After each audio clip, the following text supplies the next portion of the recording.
नमस्कार, आरडीज रेसिपीमध्ये आपलं मनपूर्वक स्वागत. आज आपण बनवणार आहोत बीटापासून पराठे. तर चला स्टार्ट करूयात.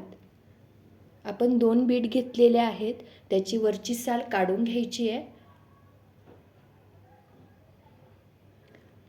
वरची साल काढून झाल्यानंतर त्याचे आपण बारीक बारीक तुकडे करणार आहोत. तुम्ही बघू शकता मी कशा प्रकारे केलेत. त्यानंतर ते मिक्सरच्या भांड्यामध्ये टाकायचे आहेत आणि आपण 1 वाटी रवा घेणार आहोत. तो थोडा थोडा करून त्यामध्ये टाकणार आहोत. म्हणजे जसे आपण तुकडे घेणार तसे थोडा थोडा करून मिक्सरच्या भांड्यामध्ये आपण वाटून घेणार आहोत आणि त्याची एक पेस्ट तयार करून घेणार आहोत.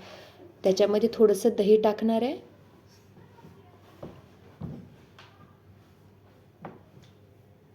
आणि त्याची एक पेस्ट तयार करून घेणार आहे.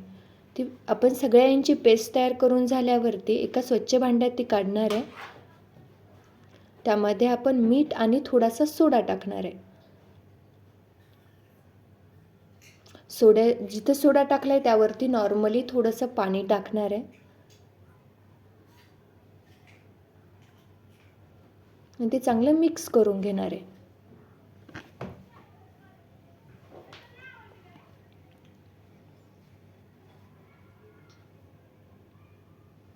ते 15-20 मिनिटासाठी आपण थोड्या वेळ झाकून ठेवणार आहे. आपले 15 मिनिट कंप्लीट झालेले आहेत.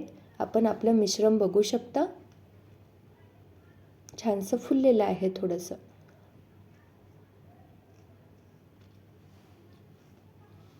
गॅसवरती तवा गरम होण्यासाठी ठेवायचा आहे. त्याला थोडंसं तेल लावून घ्यायचं आहे.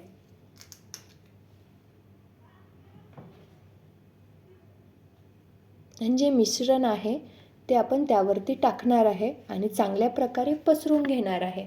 आपल्याला जशी जाड पाहिजे तसं आपण करून घेऊयात. पण बीटाचे पराठे पातळच छान लागतात.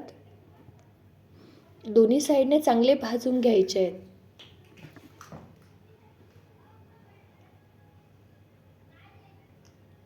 लहान मुलांसाठी खूप पौष्टिक असतात. आपण लहान मुलांच्या टिफिनलाही देऊ शकता. तुम्ही बघू शकता आपले बीटाचे पराठा किती छान भाजलेला आहे. दुसराही करून घ्यायचा आहे आपण.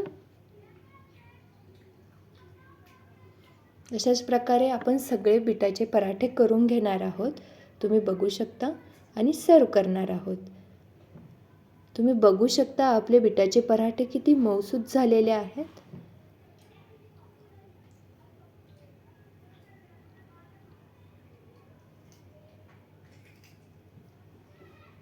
अशा छान छान रेसिपीजसाठीच आरडी रेसिपीला सबस्क्राईब करा. लाईक, शेअर आणि कमेंट करायला विसरू नका. धन्यवाद.